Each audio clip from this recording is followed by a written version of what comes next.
이스라엘의 왕 엘라의 아들 호세아 제3년에 유다 왕 아하스의 아들 히스기야가 왕이 되니 그가 왕이 될 때 나이가 25세라. 예루살렘에서 29년간 다스리니라. 그의 어머니의 이름은 아비여 스가리아의 딸이더라.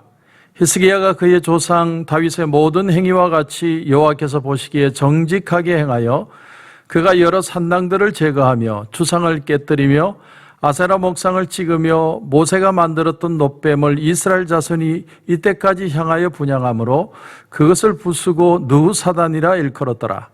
히스기야가 이스라엘 하나님 여호와를 의지하였는데 그의 전후 유다 여러 왕 중에 그러한 자가 없었으니 곧 그가 여호와께 연합하여 그에게서 떠나지 아니하고 여호와께서 모세에게 명령하신 계명을 지켰더라. 아멘. 오늘 본문을 보면 유대 나라의 서왕 중에 한 사람인 히스기야 왕에 대한 얘기를 보여줍니다. 히스기야라는 이름의 뜻은 하나님께서 힘을 주시는 사람, 그런 뜻입니다. 다윗 이후에 가장 선왕으로서 하나님의 뜻을 이뤘던 왕이 바로 히스기야 왕이죠. 히스기야가 왕이 되었을 때 그때 국제 정세는 결코 그렇게 만만치 않은 상황이었습니다. 아수르는 살마네셀 5세 또 사르곤 2세 사네립 같은 아주 걸출한 영웅 호글들이 나와서 그 기세를 온 세계로 퍼뜨리려고 하는, 그래서 애국까지 영향을 미치려고 하던 시기였고, 거기에 맞서서 애국 또한 질세라 자기들의 나라를 부강하게 더 군사력을 모으고 있던 그런 시절이었습니다.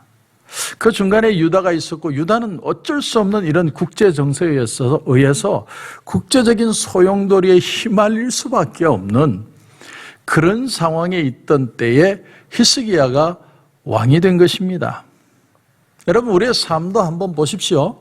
내가 살아가는 삶이 나는 평안하고 행복하게 살기 위해서 내가 행복을 줄 수 있는 곳을 찾아가지만 우리의 삶의 위험이나 어려움이라는 건 갑자기 닥치는 것이죠. 아무리 행복하려고 애를 써도 갑자기 찾아오는 고난은 우리가 어쩔 수가 없는 거예요. 그냥 쳐들어오는데 그것이 내가 원해서 오는 것이 아닌 것이죠.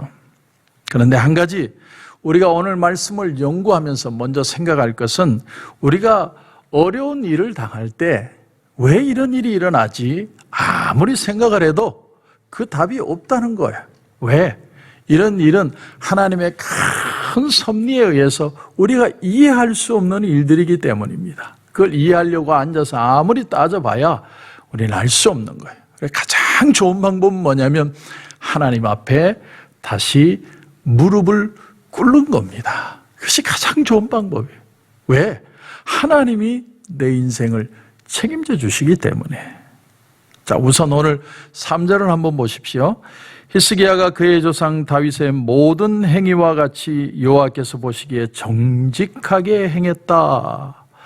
여러분, 히스기야의 계획을 보면 뭘 하나 깨닫느냐면 참 시원하다는 거예요. 시원하다. 지금까지 다른 유다의 왕들을 보면 개혁이라고 하기는 하는데 다들 부분적으로 했어요. 무언가 좀 부족해요. 좀 속된 말로 화장실 갔다 왔는데 무언가 찝찝한 것 같은. 근데 히스기야는 철저하게 성경적으로 하나님의 방법으로 완벽하게 말씀으로 그렇게 개혁을 합니다. 완전히 히스기야의 신앙은 모험적이었다는 것이죠. 내가 기왕 왕이 되었고 내가 하나님의 말씀이 옳다고 믿는다면 아무리 사람들이 욕을 하고 블레임하고 내게 손해가 온더라도 나는 말씀대로 한번 개혁해 보겠다. 그것이 바로 히스기야라는 왕의 자세였다는 겁니다. 어떤 사람은 개혁이라는 것을 완전히 새롭게 뒤집어 바꾸는 것이라고 생각을 합니다. 그러나 성경이 말하는 개혁은 그런 게 아니고 하나님과 이스라엘을 가로막고 있는 방해물을 제거하는 것이 개혁입니다. 그러면 막혀있던 하나님의 은혜가 다시 흘러오기 시작해서 이스라엘 백성들의 마음에 축복이 임하게 되는 것입니다. 제가 어릴 때 그 어릴 때 그 시골에서 아이들과 막 이렇게 겨울가에 뚝을 만들고 놀던 기억이 납니다. 뚝을 만들면 물이 이리저리 방향을 틀어서 바로 흐르지 못하고 이쪽 저쪽으로 막히고 다른 쪽으로 틀어가지 않습니까? 그런 틀어지는 것들을 다 시원하게 뚫어버리는 것이 개혁이라는 거죠. 하나님의 은혜라고 하는 것이 얼마나 예민한지 모릅니다, 여러분. 내가 정말 조금이라도 교만하고 우상을 섬기고 세상을 사랑하기 시작하면요, 하나님의 은혜는 오다가 멈춰버려요. 우리가 하나님이 은혜 주시고 그래서 우리가 축복을 받고 하나님의 은혜에서 기뻐하고 살고 더 하나님을 의지하고 살면 좋겠는데, 우리는 살다 보면 세상에 좋은 것들을 많이 취하고 보게 됩니다. 그러면 그럴수록 세상의 것들을 더 탐할 때가 있죠. 그러다 보면 은혜라는 건 물줄기가 막힐 때가 있습니다. 그러나 그럴 때 우리에게 다시 한번 은혜가 흐르는 방법은 다시 가난한 마음으로 하나님 앞에 무릎을 꿇는 것이 가장 귀한 방법이라는 겁니다. 히스기야의 계획은 주로 세 가지로 나타났습니다. 첫 번째가 뭐냐면, 첫 번째 가장 중요한 것이 막혔던 성전의 모든 우상들을, 아버지가 막아놓은 성전의 우상들을 철저하게 다 제거하고 성전을 청결케 한 것이었습니다. 그의 아버지가 누굽니까? 바로 아하스 왕입니다. 그의 할아버지와 아버지, 할아버지 우시야와 요담 왕이 하나님 앞에 문둥병자로, 또 한 사람은 성전을 피하고 그래서 자기가 어떻게 해서든 하나님 뜻대로 살지 않으려고 반항했던 그 아버지 아하스 왕, 아버지가 그래서 우상들을 성전 안에 가지고 오고, 또 다메섹에 갔을 때 그 나라에 있던 어떤 우상의 그림들을 그려와서 성전 안에 아주 우상으로 도배를 하고, 그런가 하면 북이스라엘이 쳐들어오려고 할 때 아수르의 도움을 청해서 은금을 갖다 주고 했던 그런 모든 것들을 통해 성전이 우상천지가 되었던 것들을 다 제거해버립니다. 다 철저하게 기드론 시내가에 가서 다 불태워버립니다. 대단한 개혁을 한 거죠. 그런 아버지의 그릇된 우상정책, 여기에 대해서 히스기야는 성전 방 안에 있는 모든 우상적인 도구들을 다 꺼내서 다 청결하게 다 치워버립니다. 이것이 첫 번째 히스기야가 했던 개혁입니다. 두 번째는 범이스라엘적으로 유월절을 지켰다는 거예요. 유월절을 지킨다는 의미는 뭐냐면 다시 그 출애굽했던 정신으로 돌아가자는 것이에요. 우리가 처음 하나님이 우리에게 자유를 주셨던 그 자리로 돌아가자는 겁니다. 히스기야는 그런데 특이한 것이 유다만 유월절을 지키게 한 것이 아니라 북이스라엘의 아수르의 망에서 북이스라엘의 많은 사람이 끌려가고 죽고 했지만 아직 남아있는 북이스라엘 사람들에게도 공문을 보내서 우리가 같이 유월절을 하나님 앞에 지킵시다. 그래서 어떤 사람들은 비아냥거리고 따라오지 않는 지파도 있었지만 많은 사람들이 그 유월절 절기를 참여하게 됩니다. 세 번째로 한 것은 뭐냐면 유다 전체에서 모든 우상과 산당을 부수고 하나님께만 예배드리게 한 거예요. 놀라운 사실은 이 유다의 왕들이 개혁을 할 때 아무리 철저한 왕도 산당은 부수지 않았어요. 산속에 숨어있는 그런 어떤 우상 천지의 그런 신당 같은 것들. 그러나 히스기야는 그런 것까지, 산당까지 다 때려 부순 거예요. 철저하게 하나님 앞에 바로 서게 만든 겁니다.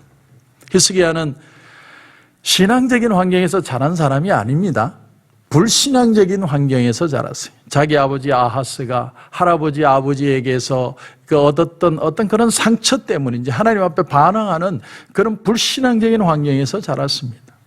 우리도 어릴 때 자랄 때 참 신앙 안에서 자란 사람도 있지만 집안이 제사 드리는 집안, 또 불교 집안, 또 어떤 세상적인 그런 어떤 우상의 집안에서 자란 사람들이 있습니다. 그런 사람이라 할지라도 히스기야는 아버지가 했던 그 망령된 것을 보고 아버지를 닮아가지 않았다는 겁니다. 이것이 히스기야가 일으켰던 부흥의 놀라운 비결이었습니다. 로마서 12장 2절은 우리에게 말합니다. 너희는 이 세대를 본받지 말고 오직 마음을 새롭게 함으로 변화를 받아 하나님의 선하시고 기뻐하시고 온전한 뜻이 무엇인지 분별하도록 하라. 히스기야가 쓰임받은 이유가 뭐냐면 그는 거룩한 거부를 할 줄 아는 사람이었다는 거예요. 거룩한 거부를 할 줄 아는 사람. 여러분, 진짜 부흥은 어디서 일어나는 줄 아세요? 정말 성경의 말씀에 입각할 때 진짜 부흥이 일어나는 거예요. 아무리 내가 내 노력으로 뭐를 하고 기도를 열심히 하고, 물론 그것도 중요하지만 더 중요한 건 말씀대로 내가 하고 있느냐. 역대기서에만 13번, 성경 전체에 걸쳐서 100회 이상 나오는 하나님의 귀한 말씀이 뭐냐면 너희는 열조를 본받지 말라는 거예요. 열조. 비록 조상이 신앙을 가졌다고 하더라도 말씀대로 순종하지 않고 살았다면 그것을 따라가지 말라는 거예요. 비록 아무리 오래 믿었고 아무리 그 신앙의 연조가 있어도 그것이 바른 신앙이 아니면 철저하게 거기에서 돌아서서 하나님의 말씀대로 하나님 앞에 서는 것만이 진짜 개혁이라고 하나님 말씀하시는 거예요. 그래서 오늘 말씀의 4절에 보면 놀라운 얘기를 합니다. 모세가 만들었던 놋뱀을 이스라엘 자손이 이때까지 향하여 분향함으로 그것을 부수고 느후사단이라 일컬었더라. 자가 모세가 만들었던 놋뱀이 뭡니까? 이스라엘 백성들이 하나님 앞에 불신앙할 때, 하나님을 믿지 못할 때 불뱀이 나와서 그들을 물으니까 뚱뚱 불어서 죽습니다. 그때 놋뱀을 높이 달아서 보는 자마다, 이것을 보는 자마다 낫게 되리라. 그것을 본 사람들이 다 나았죠. 근데 그 놋뱀은 뭘 뜻합니까? 구약에 나타난 예수님의 십자가를 상징하고 하나님을 믿는 걸 상징하는 거예요. 근데 그 놋뱀 자체를 지금까지도 버리지 않고 그것을 신성시하고 믿는 사람들이 있었다는 거예요. 하나님의 말씀을 믿는 게 아니라 우상을 믿었다는 거예요. 그래서 히스기야가 그걸 철저하게 다 때려서 부신 거예요. 이게 개혁이라는 겁니다. 히스기야가 위기 시대에 지혜로웠던 건 자기에게 직면한 위기가 있는데, 사람은 누구나 다 위기를 당하는데, 어려움을 당하는데 그것을 나의 내부의 영적인 개혁으로 풀어갔다는 거예요. 여러분, 우리가 여기서 이 지혜를 배우는 겁니다. 개혁이라는 건 새롭게 뭘 시작하는 게 아닙니다. 교회가 새롭게 되자, 새롭게 되는 게 뭡니까? 새롭게 된다는 건 우리가 잃어버리게 된 것, 잃어버렸던 걸 다시 찾고 본질을 회복하는 거예요. 그게 부흥이고 그게 회복이에요.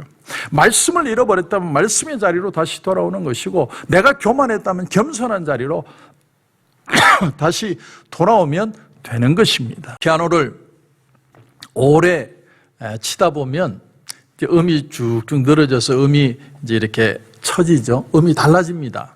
그러면 피아노 조율사가 와서 피아노 조율을 할 때 참 그 옆에서 보니까 놀라운 점이 하나가 뭐냐면 그걸 한 음 한 음 맞추는 게 아니에요. 근음 딱 한 음만 딱 잡고 그 음을 중심으로 해서 다 맞추더라는 거예요. 결국 우리가 마찬가지입니다. 원래 기준, 근음인 하나님의 말씀으로 돌아가는 게 개혁이지, 그 외에 다른 어떤 것을 가지고 막 뒤집고 엎는 게 그게 신앙의 개혁이 아니라는 거예요. 하나님 말씀 앞에로 철저하게 돌아갈 수 있어야 된다. 여러분, 부흥이 뭡니까? 예레미야가 5장 21절에 보니까 여호와여 우리를 주께로 돌이키소서, 그리하시면 우리가 주께로 돌아가겠사오니 우리의 날들을 다시 새롭게 하사 옛적 같게 하옵소서. 옛적 같게 하옵소서. 옛날 같게 하옵소서. 부흥이란 우리의 날을 다시 새롭게 해서 옛날처럼 되는 것이에요. 처음처럼 되는 거예요. 출애굽하는 것처럼 하나님 앞에 기쁨을 가지고 사는 그 삶이 진짜로 부흥의 역사라는 거예요. 오늘 말씀 3절을 다시 보니까 히스기야가 그의 조상 다윗의 모든 행위와 같이 여호와께서 보시기에 정직하게 행했다. 다시 말하면 신앙의 기준을 다윗으로 잡았다는 겁니다. 유다의 지도자나 백성들은 이 히스기야를 쫓아갈 때 억지로 쫓아갔어요. 왕이 하도 저렇게 하니까 마지못해서 그냥 또 개혁하는가 보다 그렇게 쫓아갔지만, 그러나 그럼에도 꿋꿋하게 히스기야가 설 수 있었던 이유는 뭐냐면 목표가 분명했기 때문에. 목표. 내가 다윗처럼 철저하게 하나님의 말씀 앞에 서서 이것을 변화시켜 갈 것이다. 목표가 분명하면 사람은 흔들리지 않습니다. 여러분, 신앙이란 나의 가치관이 변하고 세계관이 변하는 것을 말합니다. 여러 형태의 충돌도 일어납니다. 그래서 신앙은요, 모험입니다. 모험. 신앙은 그냥 내 있는 모습 그대로 해서 내 것은 바뀌지 않고 자꾸 애도해 가는 게 신앙이 아닙니다. 신앙은 부딪히고 바뀌는 거예요. 하나님 앞에 돌아오는 겁니다. 그러지 않고는 신앙의 변화는 일어나지 않습니다. 우리가 왜 신앙의 승리자가 많지 않느냐? 신앙의 모험을 가지고 부딪히기보다는 기도만 하고 있기 때문이에요. 기도를 했으면 앞으로 믿음을 가지고 걸어나가야 돼요. 여러분, 다니엘의 세 친구가 불못불 속에라도 들어갔기 때문에 하나님의 기적을 본 것이죠. 불못불에 안 들어가게 해달라고 기도만 하고 있으면 어떻게 기적이 일어납니까? 여러분, 다니엘이 사자굴에 들어가서도 나온 이유가 뭡니까? 내가 기도하고 하나님 앞에 계속 신앙을 지키면 사자굴에 들어간다는 걸 알면서도 그는 기도의 문을 열었던 겁니다. 그 행동을 보고 기도굴에 들어갔고 그 기도굴 속에서 하나님의 역사를 보게 된 것입니다. 야고보서 4장 7절에 보면 마귀를 대적하라, 그리하면 너희를 피하리라, 이렇게 표현합니다. 마귀는요, 부딪혀야 도망가요. 피하면 우는 사자와 같이 날아와서 먹어 삼키는 거예요. 자꾸 움츠리고 숨기만 하면요, 와가 그냥 삼켜버린다니까요. 오늘 말씀에도 보면 5절 6절에 히스기야가 이스라엘 하나님 여호와를 의지하였는데 곧 그가 여호와께 연합하여 그에게서 떠나지 아니하고 여호와께서 모세에게 명령하신 계명을 지켰더라.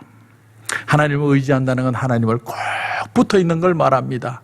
어미소 옆에 멍에를 같이 하고 송아지가 같이 멍에를 메고 가는 것, 그 말씀과 동행해서 하는 거예요. 하나님과 딱 붙어 가는 것이 능력이라고 말씀을 하는 겁니다. 여러분, 필리핀에서 가장 큰 목회를 하고 있는 사람이 미국 선교사라고 그래요. 참 놀라운 사실 아닙니까? 이 필리핀어, 그걸 뭐라고 그러죠? 필리핀어를 가지고 그들에게 말씀을 전하는 것도 아니에요. 영어를 가지고 설교를 하는데 가장 큰 교회를 해요. 그것도 필리핀 영어도 아니에요. 그냥 미국식 발음으로 영어를 하는데도 가장 큰 교회를 이룬다는 거예요. 이유가 뭐냐? 하나님의 말씀을 말씀대로 대언하니까, 말씀이 있으니까, 말씀이 살아있으니까 사람들이 구름대처럼 몰려오게 되더라는 겁니다. 여러분, 루마니아에서 가장 큰 교회를 목회하는 사람은 루마니아 사람이 아니고 아프리카 사람이라는 겁니다. 그 아프리카 사람이 영어로 설교를 한답니다. 루마니아 말로 하는 것도 아니고 영어로 설교를 하는데 통역을 대더라도 거기에 하나님의 말씀이 살아있으니까 영어로 설교하는데도 수많은 사람들이 그들에게 와서 하나님의 말씀을 듣고 변화되고 새로워지고 그 교회가 부흥하는 역사가 일어나게 되었다는 것입니다. 오늘 히스기야가 한 역할이 바로 그 역할입니다. 말씀을 잃어버리고 온 세상이 우상 천재가 되고 온 세상 사람들이 다 세상의 논리를 다 쫓아가는데 우리는 하나님 앞에 다시 서야 된다. 내 아버지도 신앙이 없고 신앙을 버린 사람이었지만 나는 하나님 앞에 말씀으로 서서 하나님께로 가리라. 하나님께로 돌아가자. 우리가 다시 회복되는 길이 무엇입니까? 우리는 철저하게 말씀 앞에 다시 사는 겁니다. 그리고 말씀을 붙들고 기도만 하고 있으면 안 돼요. 기도했으면 하나라도 실천하면서 나가는 겁니다. 은혜를 맡고 있는 많은 물뚝이 있으면 뚝을 다 터뜨려서 물줄기가 흘러가게 해야 돼요. 흘러가게 하는 방법이 뭡니까? 내 마음에 막혀있는 모든 의심이나 근심이나 세상적인 사고를 다 내려놓고 하나님의 말씀을 붙들고 나가겠다는 거예요. 그 말씀으로 돌아와서 말씀을 붙들고 내가 승리하기를 원하면 하나님의 은혜는 다시 우리에게 흐르기 시작하고 그것이 부흥이고 그것이 개혁이고 그것이 회복이고 그것이 바로 축복이 될 것입니다. 그런 은혜가 저와 여러분 가운데 넘치시길 주님의 이름으로 축원합니다. 기도드리겠습니다. 하나님 은혜를 감사합니다. 오늘 새벽에는 히스기야의 신앙에 대해서 우리가 생각해 보았습니다. 히스기야가 있던 시대는 국제적인 정세가 말로 못할 정도로 어렵고 힘든 시기였고, 아버지는 하나님을 철저하게 반항하던 사람이고 모든 것이 가장 안 좋은 상황이었지만, 그러나 히스기야는 하나님의 말씀으로 돌아갔습니다. 철저하게 말씀으로 돌아가는 개혁을 할 때 하나님은 그에게 부흥을 허락해 주셨습니다. 오늘 이 코로나 사태에도 우리를 힘들게 하고 마음에 두렵게 하고 염려하게 하는 일들이 얼마나 많습니까? 세상에 똑똑하다는 사람들 얼마나 많이 떠들고 잘난 척합니까? 하지만 우리는 하나님 말씀 앞에 갑니다. 말씀을 붙듭니다. 다시 말씀 앞에 서겠습니다. 교회가 교회되게 하시고, 교회의 능력을 회복하게 하시고, 교회가 다시 한번 하나님의 축복을 경험하는 귀한 역사들이 일어나게 하셔서 이 은혜가 다시 세상으로 흘러가는 역사들을 보게 하여 주시옵소서. 오늘도 기도하는 가운데 큰 은혜 주실 줄 믿고 예수님의 이름으로 기도드립니다. 아멘.